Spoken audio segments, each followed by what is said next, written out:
The Federal Reserve, only has two things they will look at. They have two mandates. One is watching employment and the other one is inflation. Now, why is that important to you? Generally, when the Federal Reserve cuts rates, those rates actually don't control your mortgage. They control just the Fed rate. Earlier in 2025, they lowered the Fed rate and interest rates went up. And the reason that they went up is because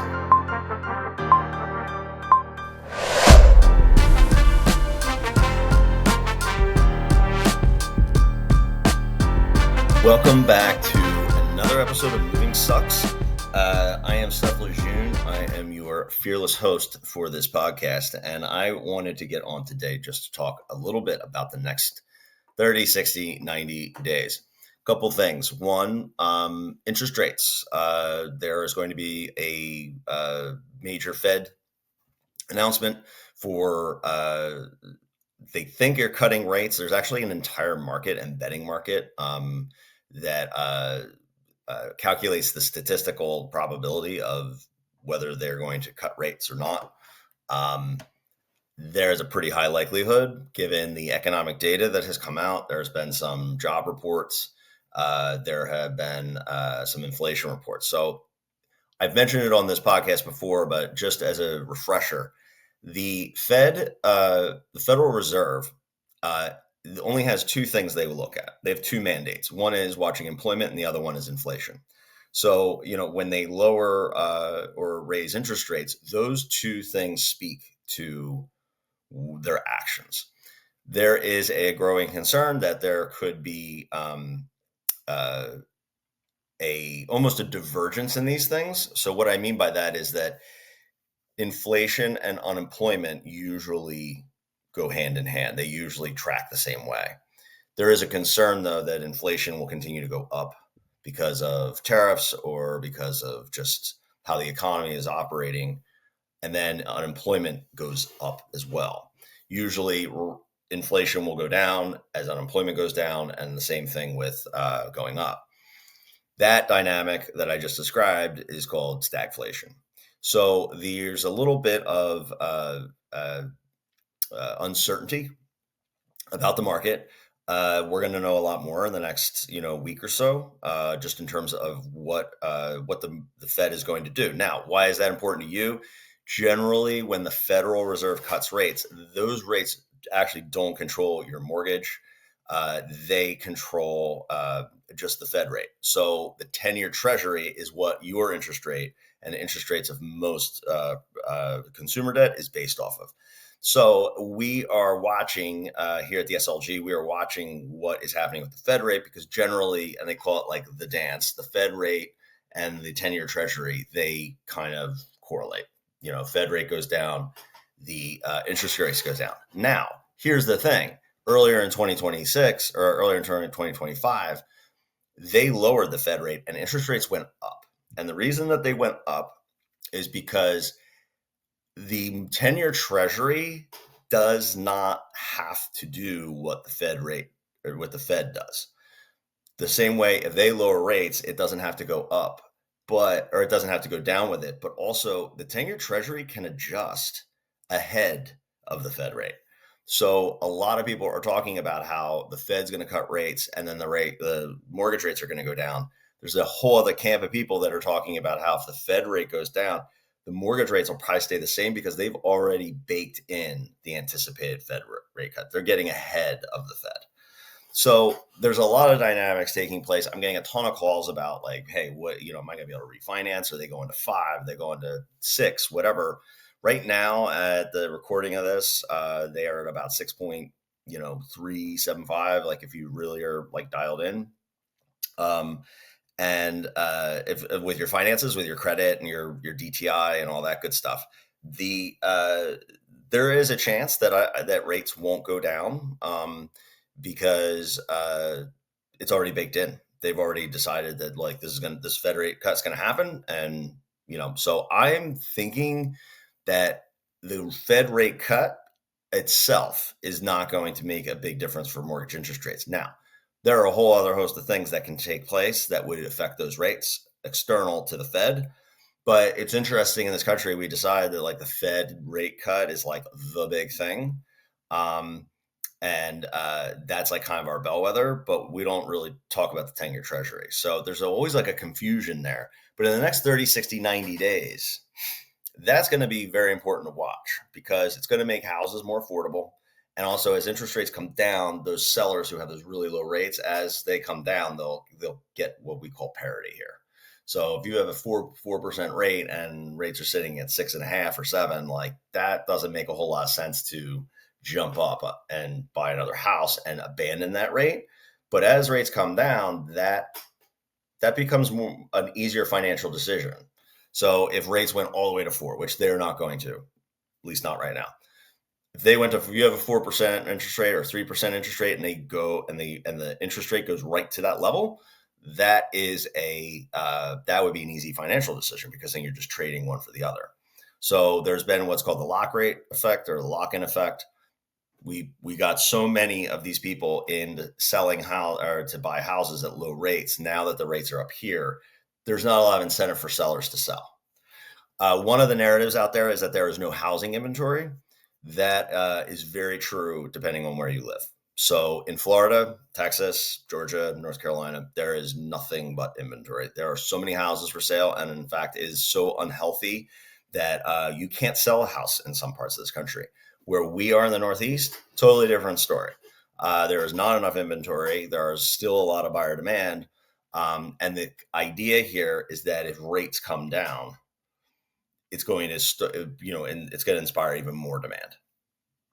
So if you see a realtor out there who's saying, oh, rates are coming down, it's a great time, it's going to flood the market and everything with buyers, odds are they're from a market that does not have a lot of inventory, because I know that there's agents in Florida and Texas where there's all this inventory, like interest rates aren't going to move the needle at all. There's just not enough people and there's not enough financial capability to absorb and buy up all this inventory.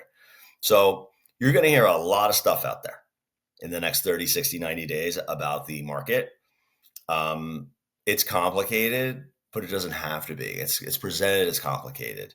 I remember from that movie, The Big Short, it was interesting. They mentioned something about how like they try to make it like complicated on purpose, but in the end, it really isn't.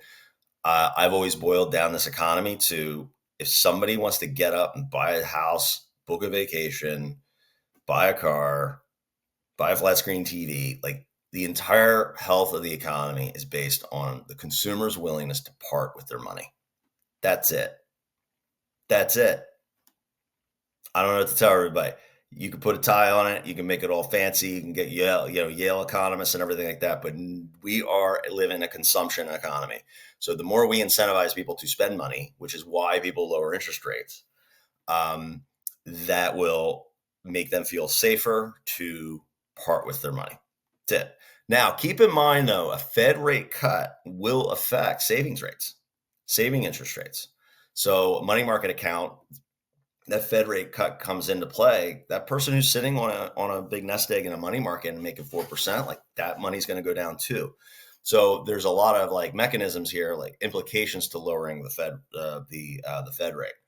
I mentioned at the beginning of this episode the idea of stagflation, and what stagflation is it's not inflation, it's not deflation. It is when jobs or the speed of money and inflation diverge. So what it is like basically a slowing economy, but inflation is still going up. And we haven't had that since the 70s. I mean, economists are wrong most of the time. So my concern level on that isn't super high because it takes a very, very unique set of factors for that to occur. But the reason I bring that up is because it could speak to some confusion as to what the Fed wants to do. If the Fed wants to lower rates, they run the risk of more inflation. But if they and more people hiring, because it's less expensive to borrow money, if they raise rates to get a tackle of inflation, it disincentivizes businesses to invest and hire people. So it's like the two things kind of go apart. That's very hard to fix, and you have to essentially work your way through that. There's no mechanism that the government or the economy has to do it. The other side of the coin here for consumers, if you're out there and you're thinking about buying a house, it doesn't matter what the economy is doing. I tell my buyers, you're not going anywhere, man. We are not going home and singing Christmas carols and waiting for the spring market. The next 30, 60, 90 days is an incredible opportunity for buyers as long as the numbers make sense. It is a very, very good opportunity for you to keep looking at the market because the only people who sell between November 1st and February 1st are the must moves. Those are people in a little bit more distress. There's less competition because a lot of buyers, they just say, you know what, we're done until next year. We're going to wait for like the fresh crop of properties in the spring. There are some areas of the country where the cycle is a little different. Especially in like vacation spots and second home spots like Phoenix and Florida, and there's like different cadence. But generally in the Northeast and the Midwest, uh, spring market is when the best properties hit. It's when the most buyers are out. It's when the most activity occurs. But I have had a ton of success as a real estate agent. I actually coach some agents on this that like don't allow your buyers to go and like drift off mentally in the next 30, 60, 90 days. Because the people are still getting divorced. People are still passing away. People are still getting job relocations. People are losing their jobs. So those are what we call the must moves. And that inventory does come on the market. The added benefit is that a lot of the buyers are sitting at home. So marrying these two ideas is that if interest rates go down, it's going to create another opportunity for conversations with buyers and their agents. So it might have a few more buyers in that time frame, but generally a lot of buyers go away. And that's where opportunity exists. So if you've been out there and like trying to find a house and you've just been getting killed on bidding wars, again, I'm in the Northeast. Um, that is not the common all over the country. And actually, if you were watching this, like, tell me what town you live in and where you guys are, because the advice is very different. I actually have some software that's amazing that I can show you exactly what your market's doing all over the country. And it's outside of what your realtor has or your brokerage your realtor's brokerage has. It's a third party that aggregates a lot of data. So if anyone's interested, they can always just message me, and I'm happy to pop on and send them a video like analysis of their market. But we should, if you are in the Northeast, you should still engage this market, and it's okay if you don't find anything. But you're going to know, just keep in mind, you are going to know exactly what you're looking for in the spring market. If you're still out kind of looking around, and you don't have to be out every weekend, but it's like, you just go out and, just keep plugging away. There might be an opportunity that pops up. You never know. There could be a private deal that pops up. Your agent might find something. And then for anybody who hasn't even started a home search, the winter is an amazing time to get out and look in anticipation of the spring market. I just onboarded a client last night with my lender. And they're not quite ready. They need to do some things on the back end. I'm still taking them out, even though they can't place offers. I'm still taking them out for like a few showings just to get them like into homes. They're a young couple. They've never bought a home, but getting them into a house, explaining some more about the process, showing them the infrastructure, getting them like coached up. And I said, we can focus on what we need to focus on what we can control, like your lending picture, what your timing is, your understanding of the process. I said, even if we know it's not going to work or you're not going to get a property, let's just go through the putting an offer together process. I said, because I have had so many people who are like, we're not ready, we're not ready, we're not ready. Then they send me a Zillow link. Oh my God, this is it. And then we look at it, they love it. And then we get with the lender and everything's chaotic. So if you're looking to get in the market in 2026, this is an amazing time to talk to a real estate agent and get coached up on how it works, get pre-approved. People think of pre-approval as like a credit like hit. It is not. It is like a soft pull. If anything, at the very least, you can have a verbal conversation with a lender just to get a picture of like what things are like kind of looking like. And so this is the time to prepare. So this next 30 to 60 to 90 days is very, very important for a lot of reasons. This year certainly is going to be interesting. We got a lot of politics swirling around. We got a lot of economics. We got the tariffs. We got inflation, potentially stagflation. We've got revised job numbers. And then you've got, record stock prices. So who the hell knows what's going on? But in the end, if you're a consumer and you are out there thinking about buying a house, this is just an amazing time to just get the process started. And if you work with people like us, we're not pushy. You can't sell a house, guys. You can't push somebody to buy a house before they're ready. So that's a fear that buyers have. Also, they think they're wasting our time. I am telling you, come hither. It is not a waste of time. I get excited about being prepared. I get excited about coaching these guys up. Also important, even if you're not a first-time home buyer, if you have a house to sell, we just onboarded a new client yesterday, and they wanted to see a house. They ended up not placing an offer, but we said, you know what?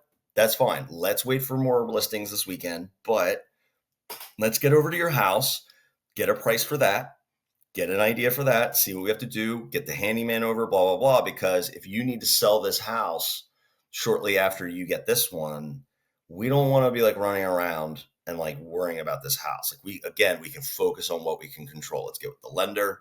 Let's get a criteria together for like what you're really looking for. And let's get an idea of the house and get completely coached up. So after the new year, we are totally locked and loaded. So I hope you guys find that helpful. I'm going to be watching the economy like a hawk. And I would expect prediction time. I would expect that interest rates will continue to go down, but I think that interest rates will not react really a whole ton to the rate cut that's going to happen here in September. I think that those rate cuts, those mortgage rates are already anticipating a cut, and but there can always be an external thing. If we continue to suffer job losses, tariffs go haywire, political distress, geopolitical distress, whatever, there's always those things that can make hay in the economy. But overall, in the Philadelphia area, the Northeast, it is still super competitive. Buyers still need to be prepared. Yes, we are still waiving inspections in some cases. Sellers, if you want to sell a house in 2025, you need to pretty much get that thing on the market before October 15th. Because after October, things start to slow down in the minds of the buyers, like we've been talking about. And a lot of people don't like to settle in the middle of the winter. They don't like to take possession in the middle of the winter. So, but anyone has any questions, please let us know, and like and subscribe. If you guys have any questions about anything specific to your market or anything, you can always reach us here or at Instagram at Moving Sucks Podcast. So have a great day.